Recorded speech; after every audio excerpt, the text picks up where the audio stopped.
In the last half-century, two events have impacted everyone living today. First, we moved totally outside of ourselves, looked back, and realized that we all share one fragile, life-giving world, our home. And no matter what color we are, or what religion we believe in, we are interconnected, interdependent on the same life support system of sun, water, air, and earth. We are one, sharing a common history and a common destiny, and all with the capacity for generosity, compassion, and goodwill.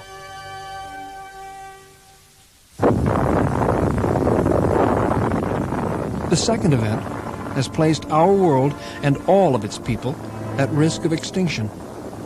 The kill power of today's sophisticated weaponry has made all war obsolete.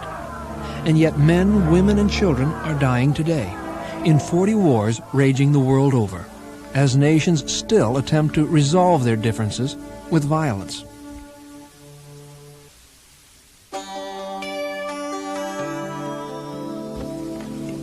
Good afternoon, Beyond War. The Beyond War movement is a direct response of people to that crisis.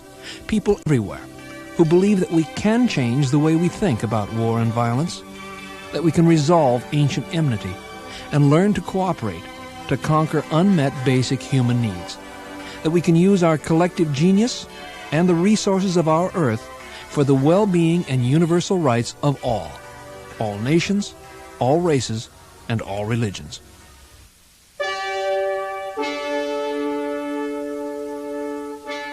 The Beyond War Award is an expression of that belief, presented each year to honor the individual or group having made an outstanding contemporary contribution toward building a world beyond war.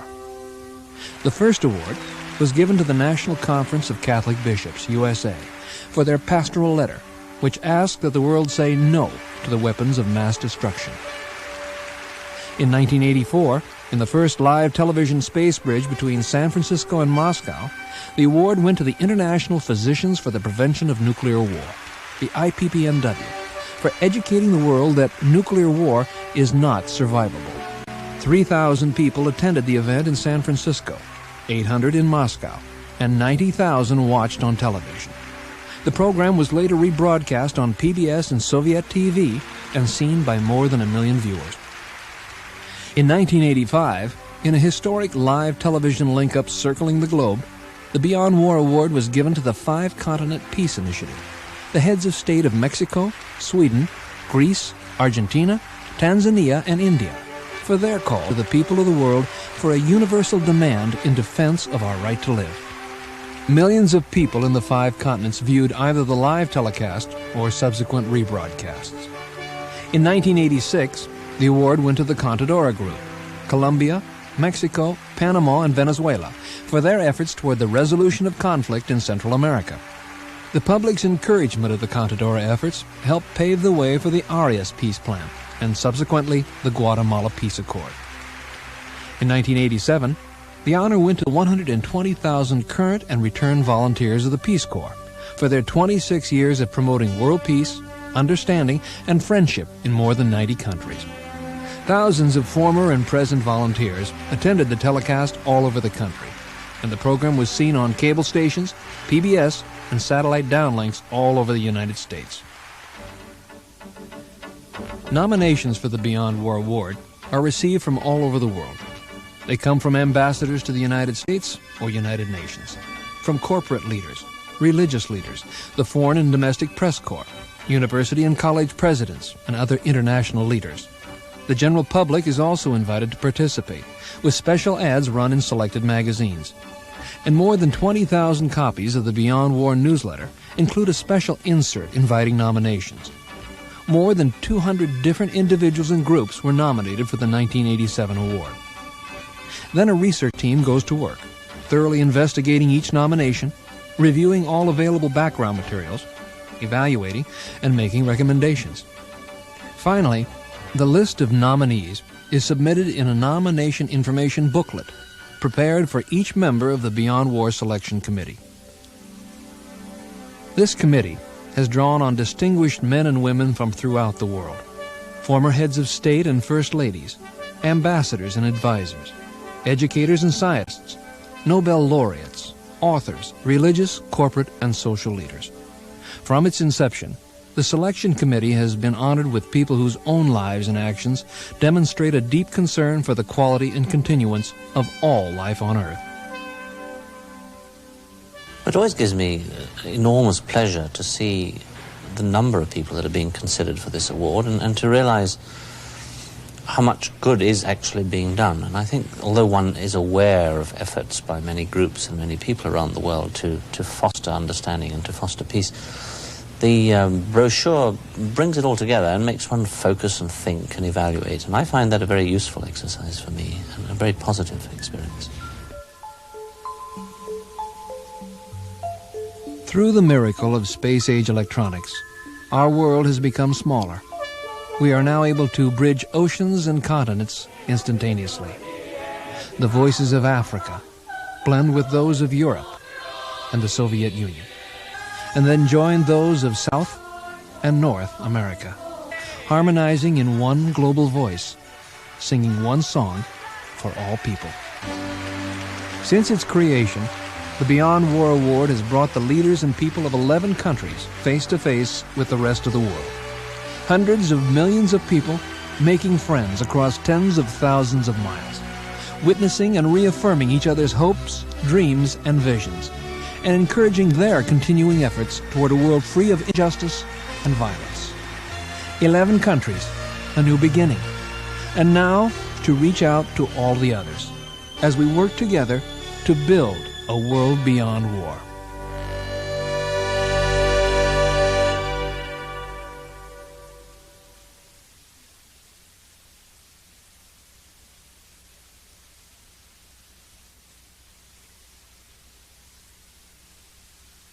This video is going to be about alternatives to war. In the 1980s, the organization Beyond War examined the institution of war and came to the conclusion that all war had become obsolete. If this is true, then what is the alternative? The typewriter still exists, but the word processor has made it obsolete.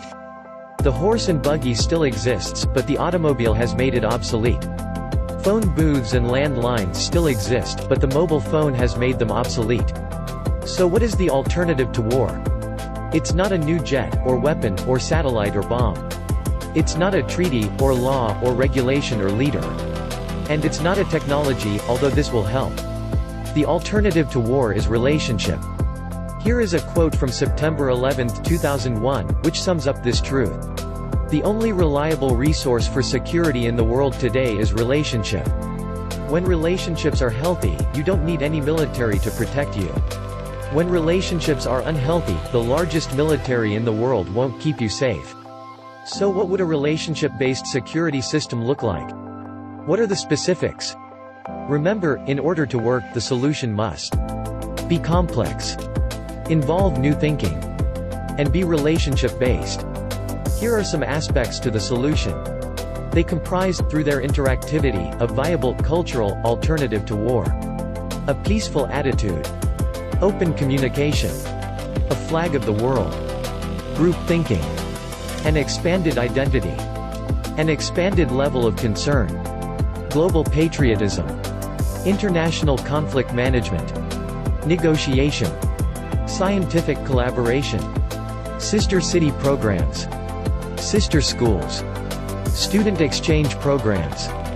Shared peace traditions. Empathy for other nations' situations. Free trade. International travel. Democracy.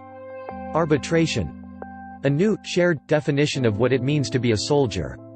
Economic interdependence. Dialogue groups. Peace learning programs. Cultural exchanges. Listening. Diversity inclusion programs. Pen pal programs. Mutual tourism. Taking all nuclear weapons off hair trigger alert. Peace journalism. International cities of peace. Elimination of launch on warning nuclear policy. Shared no first use nuclear policy. Nuclear weapons talks among all nations. Compassion. Holistic thinking. Intercultural understanding. Education. The Olympics. The promotion of nonviolence. Agreement to not pose an enemy. Goodwill. No blame. Being inclusive. Preventive diplomacy. Conversations that matter. Development of collective consciousness and what is called Big C. Being responsible. A new worldview. These and many other initiatives would form a benevolent complex. They might change over time. But, if made real, they would create a new intention on Earth. Together they would help emerge a global community with a culture that works for the benefit of all life. Together, they are more than powerful enough to make all war obsolete.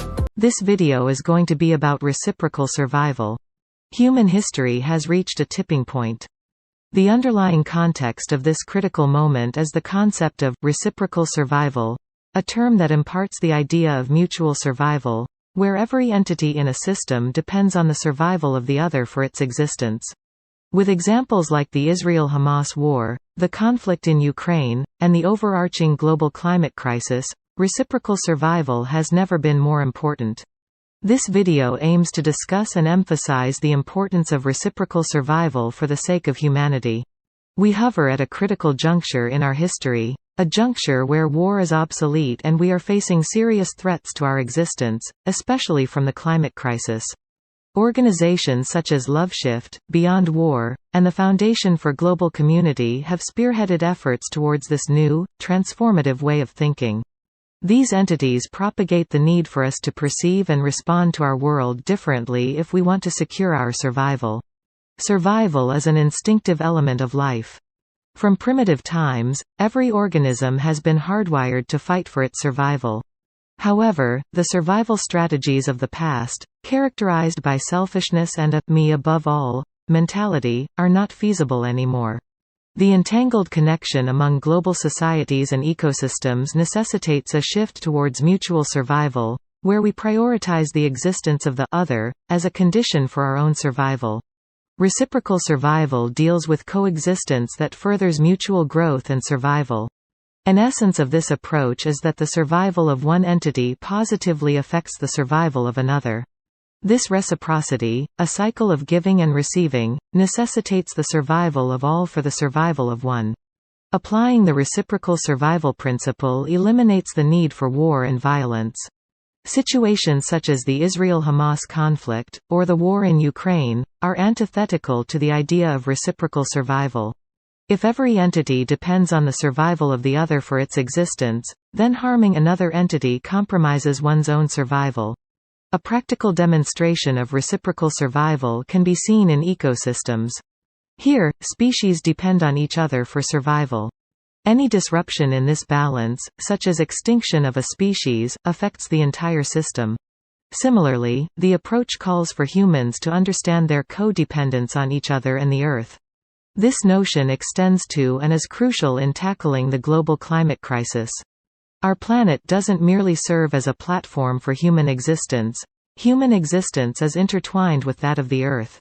Any harm to the Earth inevitably backfires on humans. Organizations such as LoveShift and Beyond War have been on the forefront of endorsing reciprocal survival. LoveShift, for instance, promotes the idea of mutual survival through the attitude of love, sharing resources and ideas for a harmonious coexistence. Beyond War, on the other hand, as its name suggests, focuses on envisioning a world without war. They affirm that war is obsolete.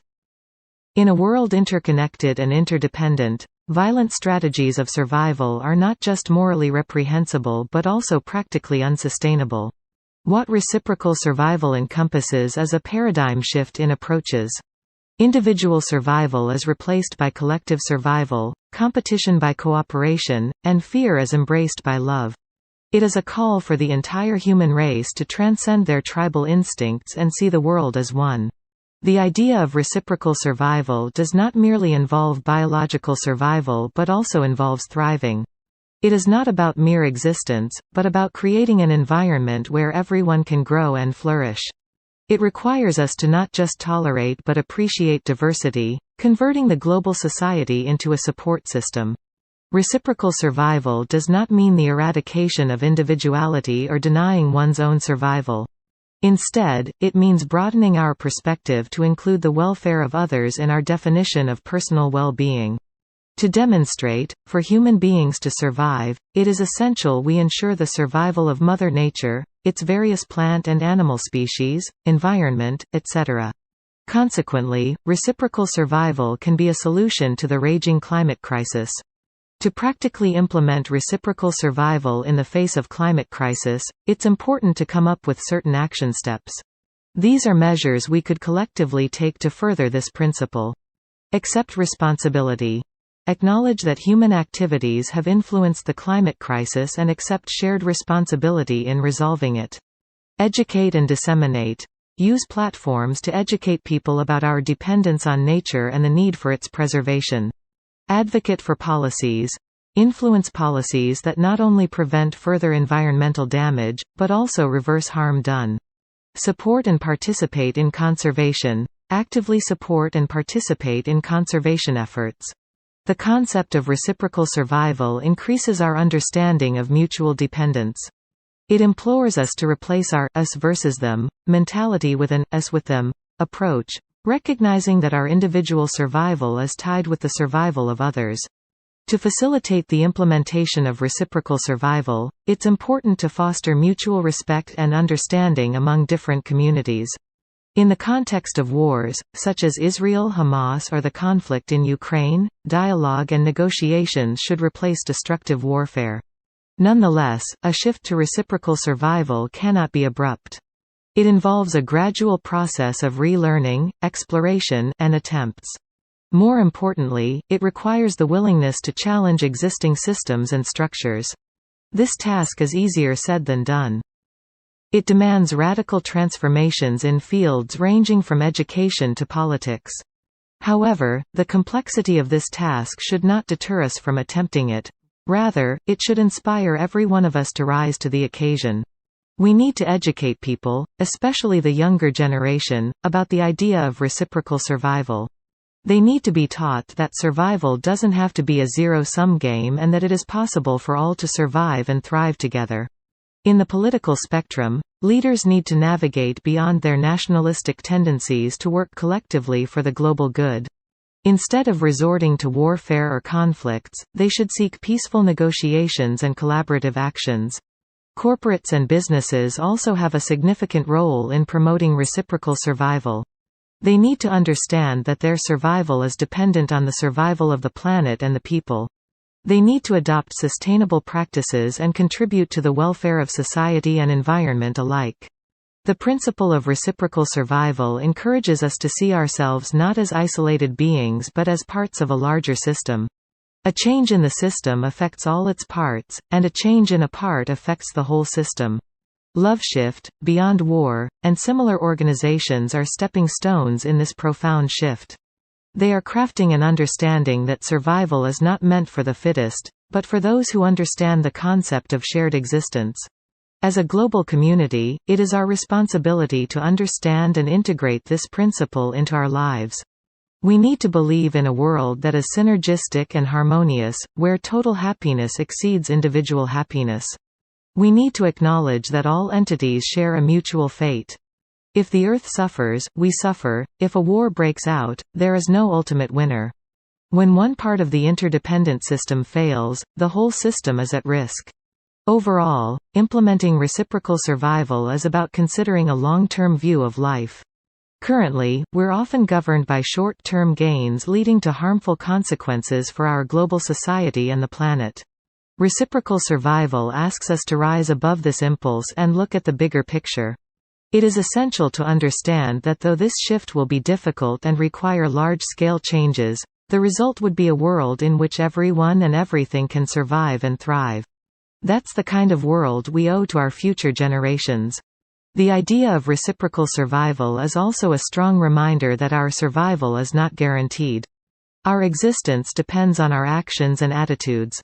It compels us to look at life from a new perspective and makes us realize that survival is not a race, but a collective journey.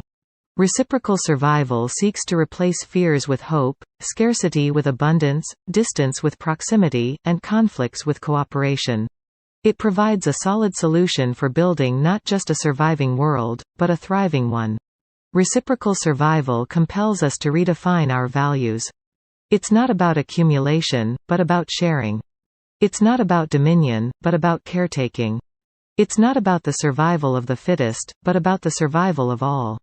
The concept of reciprocal survival challenges us to re-evaluate our priorities at personal and societal levels. It's about setting aside greed, hate, and prejudices and fostering unity, compassion, and empathy. Reciprocal survival acknowledges that the future is uncertain. But instead of fostering fear, that uncertainty should drive us to create a sustainable, resilient world for us and future generations to live in. In every action we take, we need to ask ourselves, how does this contribute to the survival of all? It is with this consciousness that the principle of reciprocal survival must be woven into our daily lives. Reciprocal survival is a potent solution for modern crises. It's a proposition for peace, prosperity, and preservation. It's a call for love, for unity, and for a shared vision for survival. It's not a concept that we ought to passively agree to. Rather, it requires our active participation and commitment. It calls for individuals to become conscious agents who understand that their actions have consequences affecting their own survival and the survival of all. Reciprocal survival is not merely an ideal that we strive for, but a mantra that we live by. It doesn't merely change what we do, it challenges us to change who we are. Practically, this means being responsible about our consumption habits, working for peace, promoting diversity, and fighting against any practices that harm our fellow beings or our planet. While the principle of reciprocal survival may seem radical, it is what the current situation of our world demands. War and violence are obsolete. Mutual survival is the way forward. It's not about choosing between survival and destruction. Instead, it's about choosing between isolated survival and co-survival, between transient survival and enduring survival, and between survival of a few and survival of many. May reciprocal survival inspire us, guide us, and take us towards a world where survival is not a privilege of a few, but a right of all. A world where survival is not a competition, but a celebration of life. Reciprocal survival shows us that we're all in this together. It tells us that for any of us to survive, it's essential for all of us to survive. It gives us a mirror to reflect upon our interdependence. The concept of reciprocal survival is a call to action, a call to belief, a call to change, and above all, a call to love. It's time for us to answer this call and ensure not just our survival, but our thriving on this beautiful planet. Ultimately, reciprocal survival isn't a radical new idea. It's a basic principle of life, emphasized and reiterated by nature. It's just a matter of us, Homo sapiens, realizing its importance and implementing it.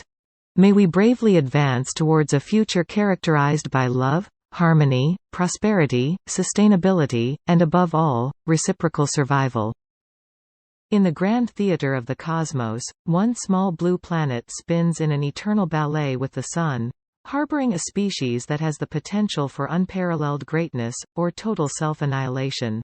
This species is us, mankind.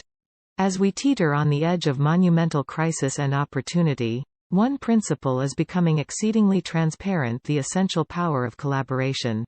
Our world has been hit by the ills of war, violence, and selfishness, unraveling the fabric of our common humanity.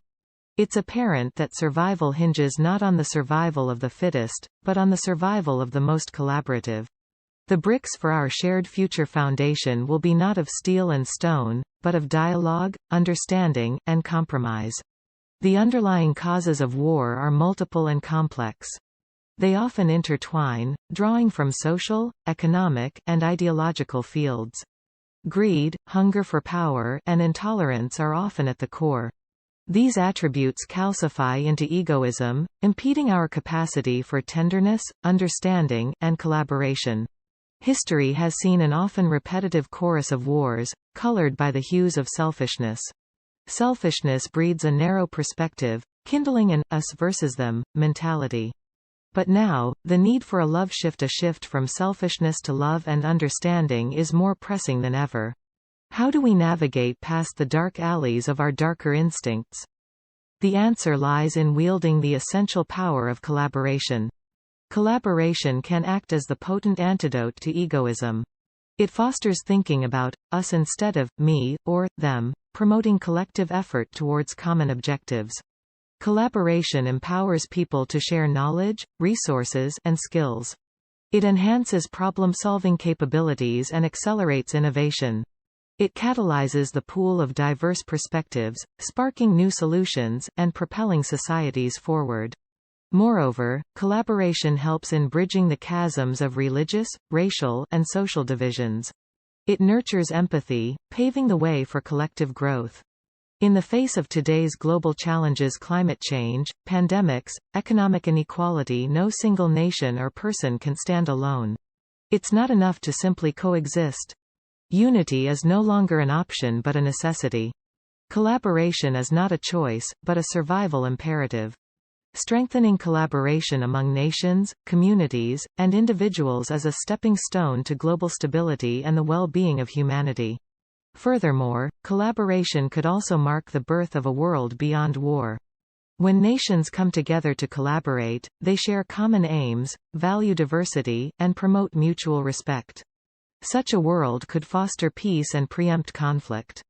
Yet, this future isn't a given. It's a choice we must make, a direction we take. The roads that lead to it are paved with the multifaceted bricks of collaboration, empathy, understanding, dialogue, and compromise. The challenges humanity faces are existential. Moreover, they transcend political borders and social constructs. It can be easy to slip back into our default modes of divided thinking. Yet, the urgency of our situation calls for radical new thinking, necessitating interconnectedness and co-responsibility. We must recognize that our actions affect others and the planet as a whole. We need an evolution in our perspectives, to consider the welfare of all as our own. Collaboration is the key to such an evolution. Promoting collaboration demands efforts in different domains. The education system can play a pivotal role by nurturing qualities like empathy, emotional intelligence, and conflict resolution. Collaboration-focused leadership can help shift workplaces from divisive environments to spaces that encourage cooperation and shared success. Governments, businesses, nonprofits, and individuals all have a role in encouraging a culture of collaboration. The same holds true for the media, which has the potential to engender understanding or provoke division. In the right hands, media platforms can be leveraged to highlight the urgent need for radical new thinking and to advocate for united action. Likewise, art, literature, and music can communicate the importance of collaboration. These mediums can effectively evoke empathy and understanding, showing us that our commonalities outnumber our differences. Science, too, offers solutions. Psychological studies show that we inherently gain satisfaction from working cooperatively and succeeding as a team. Similarly, research in the field of neuroscience reveals how collaboration positively affects our brain function, demonstrating that our very biology can resonate with the notion of collaboration. Meanwhile, the rapid advancement of technology is creating great opportunities for collaboration. Now, people worldwide can connect, exchange ideas, and work together like never before. Does this not signal that the essential power of collaboration is inherent in our time? While we have learned to harness the benefits of these technological breakthroughs, we must also strive to minimize the digital divide that may hinder effective collaboration in some areas. Appropriate government policies and private sector initiatives can help ensure equitable access to digital technology, enhancing global collaboration. Moving forward, dissolution of prejudices and embracing diversity are vital. Volunteering, charity, and corporate social responsibility are some ways through which we can cultivate an ethos of giving and sharing, strengthening the bonds that hold us together as humanity. In essence, we need to create a culture where collaboration is viewed not as a challenge but an opportunity, an invitation to draw from our collective wisdom, skills, and values to solve complex global problems. Collaboration has the potential to reshape humanity's narrative from competition to coexistence, from conflict to a love, a shift from separation and fear to connection and shared prosperity. In all this, we must remember that collaboration is not about homogenization of the world. It's about respecting cultural diversity and geographical uniqueness while leveraging them for universal betterment. In conclusion, collaboration is not a utopian concept but a prerequisite for our survival. Whether we can alter our course from imminent catastrophe to sustained prosperity depends critically on our resolve to collaborate. The essential power of collaboration stands out as our best bet against war, violence, and selfishness. In the infinite expanses of the universe, our blue planet seems tiny. Our struggles may seem inconsequential in the grand canvas of cosmic time. But as sentient beings, blessed with reason and empathy, we have the unique power to make a difference, both in our own lives and in our shared destiny. Transcending our narrow self-interests, embracing the essential power of collaboration, and pivoting towards a love shift present as the path towards a world beyond war. If we heed these calls, could we not craft a new destiny for ourselves and for generations unborn? Our survival depends on it. We are, without a doubt, living in an era of collaboration. It's no longer one person, one community, or one country against another. Instead, it must be humanity cooperating with itself and the planet as a whole, to combat shared challenges and common foes. As we tread into the future, humanity carries the lessons learned from the scars of history, the devastating wars, the divided societies, and the eroded environments. These lessons serve as stark reminders of our past mistakes, urging us to abandon the battlefields and embrace the boardrooms, hallways, market squares, and digital platforms arenas where the essential power of collaboration can transform fear into trust, division into unity, cocoons into bridges. The winds of change are already stirring. People worldwide are waking up to the urgent need for radical new thinking. They are acknowledging their roles and responsibilities in shaping our collective future. These sparks of change give us hope, yet the journey is far from over. The essential power of collaboration is like a river, continually striving to overcome obstacles to reach the sea. As we navigate the tumultuous currents of today's world, may we let this river guide us, unite us, and shape our shared destiny. Let us envision a world that cultivates understanding over indifference, nurtures empathy over apathy, honors diversity over division, and cherishes collaboration over conflict. The cost of our silence and inaction is too high. The time to rally together and to utilize the essential power of collaboration is now. If we can embrace this richly rewarding yet challenging path, a future beyond war is not just a promise, it's a possibility that echoes and echo within our grasp. In the grand scheme of the universe, our blue planet might be but a small stage. Yet, on this stage, the drama of human life unfolds, filled with the potential for tragedy or triumph, disaster or deliverance. The final act is not written yet. What will our story be? Will it be a saga of our self-destruction or a chronicle of our rise to a higher level of existence? The pen is in our hands, and the essential power of collaboration is the ink with which we must write. We must gather the courage to face the mirror of truth, recognizing our shared problems, our shared destinies. The power of collaboration shines as our greatest weapon in this era of shared risks. With it, we stand a chance to turn the tides in our favor. In this age of uncertainty and unbelievable potential, the love shift, a shift from fear to love, from me, or them, to us, emerges as the keystone of survival. Our evolution as a species hinges on this shift.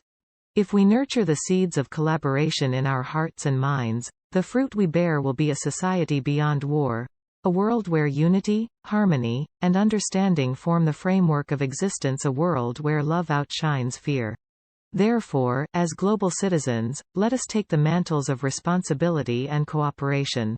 Let's tap into the essential power of collaboration to face our shared trials and tribulations.